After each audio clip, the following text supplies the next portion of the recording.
Salut à tous, j'espère que vous allez à forme. Nous sommes le dimanche 2 mai, au moment où je lance cette vidéo, il est 18h45. Donc j'ai fait du teasing un petit peu sur Twitter et YouTube en disant que j'avais vendu une bonne part de mon portefeuille et je vais vous expliquer en fait pourquoi et vous parler aussi de la réallocation stratégique que j'ai faite et aussi les projets sur lesquels je suis resté et la manière dont je suis aussi resté dessus. Donc comme vous le voyez, mon portefeuille principal crypto, hein, au-delà, il y a aussi, comme vous le savez, Napoléon Crypto, le mandat de gestion DSM, il y a aussi The Investor.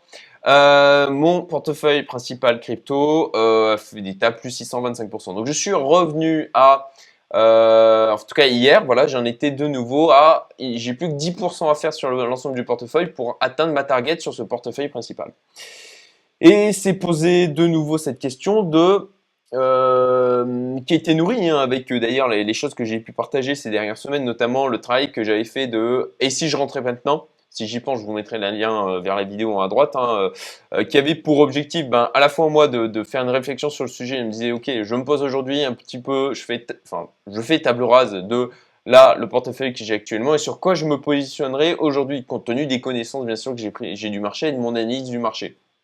Et bon, voilà, ça a nourri, tous ces sujets ont nourri mes réflexions. Et là, je suis arrivé à 10% de la target. Je me suis dit, OK, concrètement, première question que je me suis posée, c'est est-ce que le risque auquel je m'expose sur ce portefeuille pour faire encore 10% vaut le coup?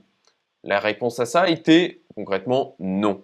Deuxième question, c'est OK, aujourd'hui, d'un point de vue patrimoine global, mon niveau d'exposition, est-ce qu'aujourd'hui, je serais à l'aise de rentrer avec tout ce que j'ai en capital là, au niveau des cryptos, au niveau de ce portefeuille principal, est-ce que je serais à l'aise de faire ça? La réponse aussi était non. Donc, ce qui m'a semblé assez logique, et ça c'est aussi un truc que j'ai pas pris une décision à la porte-pièce, j'ai réfléchi, j'ai posé les pour, les contre, ok, comment je réagirais si effectivement le marché s'emballe complètement et qu'il y a une hausse monstrueuse. Voilà, j'ai pesé les pour et les contre par rapport à ça, et si effectivement je continue et que au final le marché se crache, parce que c'est encore une possibilité, hein. Ça j'en parlais déjà dans d'autres vidéos, on a tous envie que le marché monte. Néanmoins, il y a un empilement et plusieurs couches de risques. Voilà, le risque Binance a un problème, Binance se fait hacker. Le risque l'USDT est un problème. Le risque régulation. Le risque il y a un problème sur l'Ethereum. Voilà, il y aurait un problème aussi sur la Binance Smart Chain aujourd'hui, ça foutrait mal sur le marché. Donc, pour moi, il y a quand même aujourd'hui un empilement de risques existants. Crise mondiale, voilà, crise financière mondiale. Et de penser que ça ne va pas impacter aujourd'hui le monde des cryptos, à mon sens, c'est une erreur. Donc, on a envie que ça continue. Et je pense que ça devrait continuer. Néanmoins, voilà, le signe noir, l'élément imprévisible, l'élément, ou en tout cas, enfin, même pas imprévisible, en l'occurrence, ça, c'est des risques qui sont identifiés et des risques qui peuvent se produire. Et du coup, ça peut couper court au bull run et à la fête que l'on vit actuellement. Donc, pour ma part, j'ai décidé de faire une réallocation de mon portefeuille en gardant pour objectif de faire ces plus 10% pour atteindre ma target générale, mais en diminuant mon risque global. Donc, concrètement, j'ai vendu un certain nombre de projets et je vais vous montrer donc les projets qui me restent aujourd'hui en portefeuille et de quelle manière. Alors, je réduis ma tête. Voilà. Donc voilà mon portefeuille principal, la tête qu'il a aujourd'hui. Concrètement, comme vous voyez, il y a du Tether et du USDT qui font 42% là du portefeuille global. Je reste exposé sur de l'Ethereum, du Bitcoin et du XRP principalement en fait. Et je vous ai expliqué pourquoi je dis principalement. Parce que je pense que sur ces trois cryptos, en fait, j'ai par rapport à mes targets sur l'Ethereum aujourd'hui, voilà, il est à 2009, si je dis pas de bêtises, au moment où voilà, il suffit d'aller là, tac tac, voilà, ETH 2936 $. Je le vois, à mon sens, sans trop de soucis, il peut arriver à 4000 $. En tout cas, c'est ma croyance.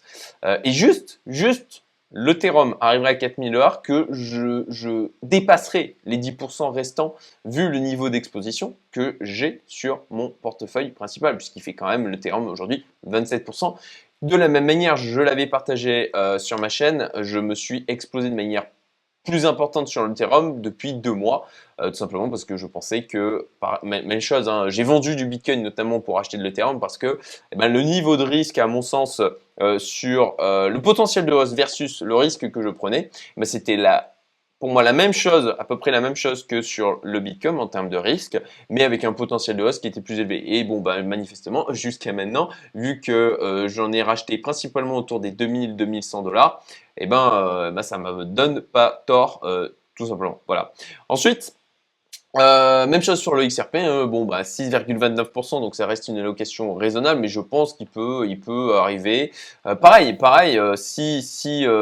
voilà, si j'arrive au niveau du XRP, si au niveau du XRP fait son petit x2 par rapport à son niveau actuel, bah, ça me permettait en fait de combler aujourd'hui les 10% que je voulais.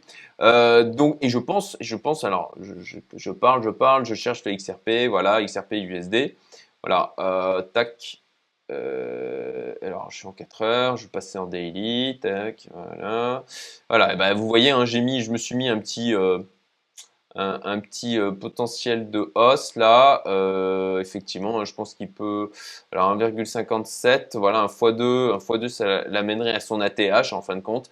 Je crois qu'il a le potentiel de le faire. Et même si au niveau de l'Ethereum, il arrivait à 3000 $ et qu'au niveau du XRP, juste j'arrivais à 2,59 $, bah, ça me permettrait de dépasser mes objectifs. Donc voilà.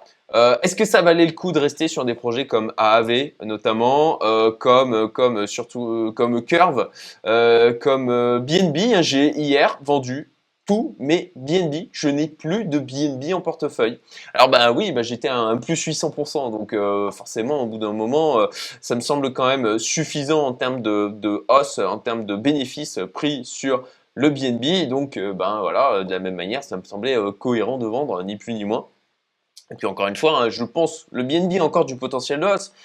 Mais je le disais dans mon message, hein, on vend pas quand c'est tout rouge, on vend quand c'est tout vert. Et effectivement, encore une fois, je ne sais pas si j'ai déjà utilisé cette analogie au préalable, mais euh, moi je viens de prendre mon morceau de viande sur le mammouth, ni plus ni moins, alors c'est flatteur, hein, mais on voyait ça un peu comme le tigre qui est affûté ou le loup qui vient en fait vient prendre son morceau de viande sur le mammouth et qui se fit ça et qui pour éviter de se faire écraser par celui-ci.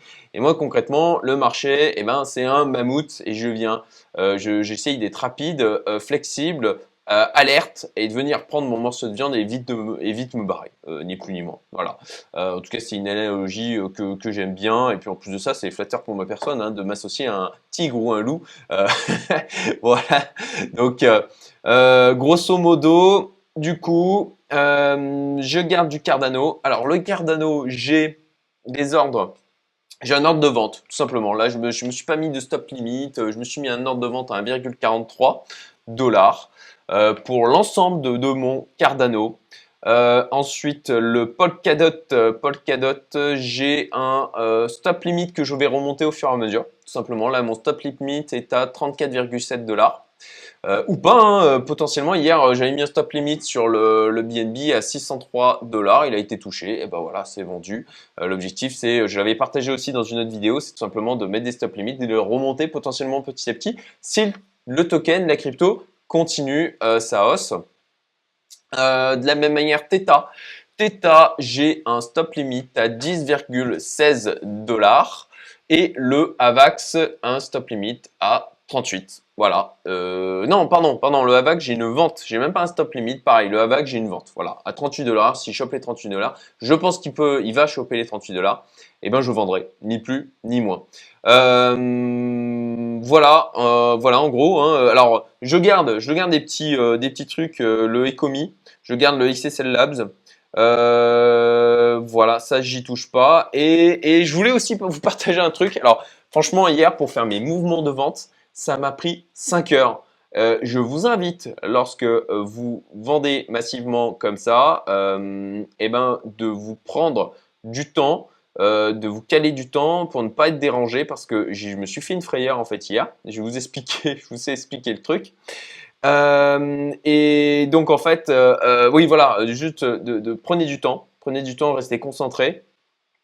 Évitez d'avoir les enfants autour hein, qui viennent vous déranger, c'est mieux. Et voilà. Et pour ma part, ben, comme il y avait des trucs en cold wallet, en soft wallet, sur différents exchanges, sur différents types de soft wallet, et ben ça m'a pris du temps de faire tous les mouvements et de rester concentré sur ce que je faisais, puisque bon ben voilà le truc. Alors petite mésaventure qui m'est arrivée hier. Je vais vous montrer mon compte FTX. Hein. Voilà, FTX. J'ai une partie de mes fonds qui sont sur FTX. Bon, bah, vous le voyez, là, il y a 104 000 $. Et ben concrètement, j'avais une partie de mes synthétiques sur FTX. Et donc, j'ai voulu les envoyer sur Binance pour pouvoir les vendre parce que la méthode de vente sur FTX, il n'y avait pas la paire SNX USDT, ça me faisait chier. Donc du coup, je me suis dit, bah, je vais les balancer sur Binance et puis je vais regrouper comme ça tous mes SNX sur Binance et puis je vais les vendre dessus. Et puis, bah, en fait, alors FTX, je dois vous avouer que je ne l'utilise pas très souvent. Hein, j'utilise surtout Binance. Et du coup, alors, je remets le micro correctement. Je manque de pratique, hein, ni plus ni moins. Donc là, j'ai fait un withdraw et en fait, assez basiquement, j'ai pas fait gaffe. Et ben voilà, j'ai fait OK, je vais faire un withdraw max. Sauf que quand vous faites max, et ben en fait, il va vous prêter du token. Donc je me suis retrouvé avec pour 100 000 $, de SNX qui ont été withdraw sur Binance et qui ont foutu en collatéral tout ce que j'avais à côté sur FTX. Et donc je me suis retrouvé en fait à emprunter du SNX, chose que je ne voulais absolument pas faire auprès de FTX. Donc faites très attention sur FTX. Et c'est pour ça que je vous dis restez concentrés et voilà, essayez de rester au maximum l'esprit clair et de bien regarder ce que vous faites parce que surtout ne cliquez pas juste sur max. Max, il faut cliquer sur max without borrow parce que sinon il va vous emprunter automatiquement par rapport au collatéral que vous avez sur FTX. Et franchement, je trouve ça à chier.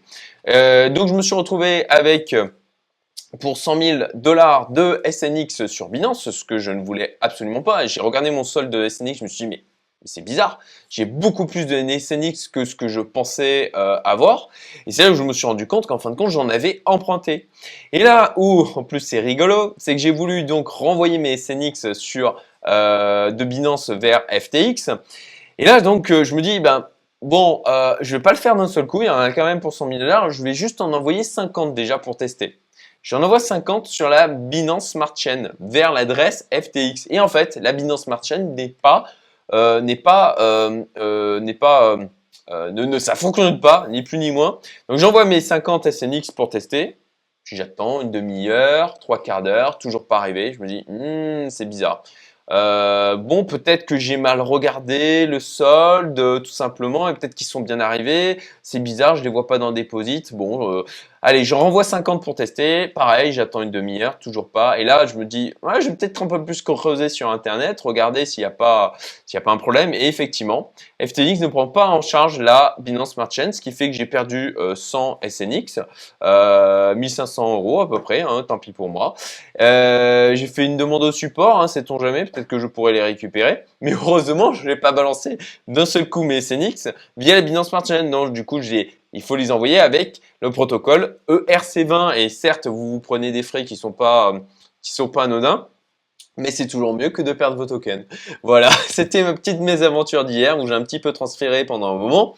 Parce que si SNX potentiellement se mettait à faire des gros mouvements à la baisse ou à la hausse, franchement, avec le fait de l'avoir emprunté, je savais absolument pas ce que ça allait donner avec FTX. Hein. Et voilà, donc faites gaffe. Hein, je vous raconte et je vous partage ma mésaventure pour que ça serve à certains.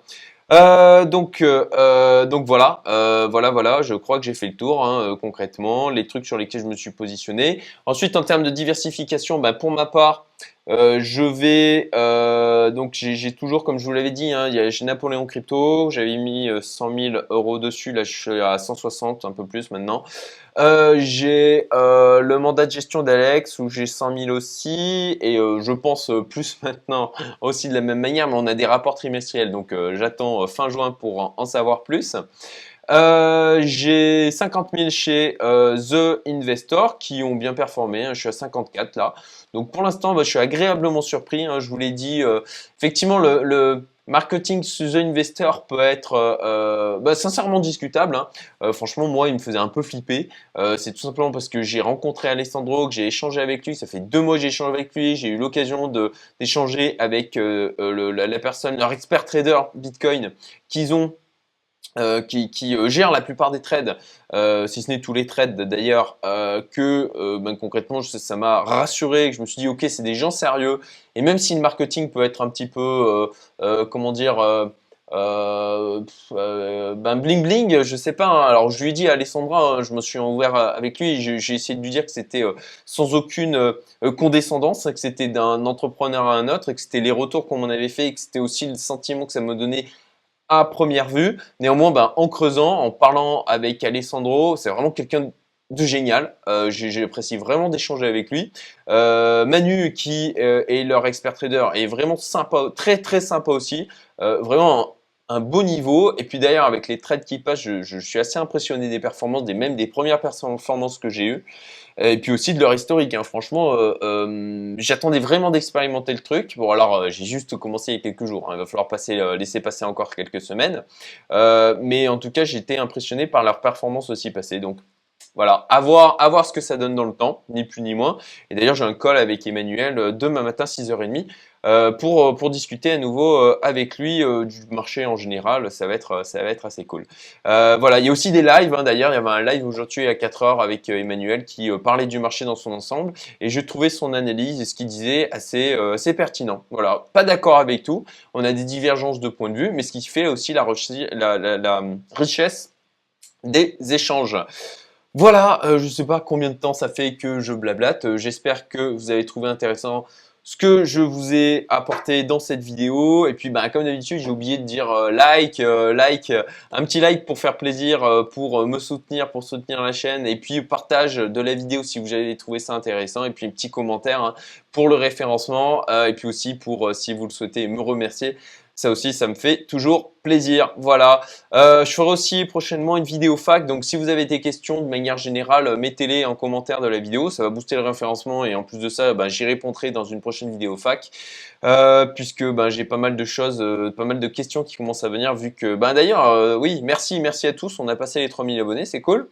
Donc, forcément, ben, j'ai de plus en plus de questions. J'essaie d'y répondre dans les commentaires. Mais il y a des questions qui sont vraiment récurrentes. Et je vais faire une vidéo FAQ pour y répondre.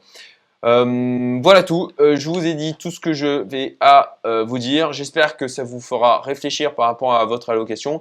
Pour ma part, bah, j'estime que dans mon exposition crypto globale, je peux encore faire un plus 40% sans problème d'ici la fin de l'année, notamment à la fois avec mon bac principal, mais aussi avec les investissements dans des fonds et des mandats de gestion que j'ai fait à côté. Je vous souhaite une excellente fin de dimanche et je vous dis à bientôt. Salut!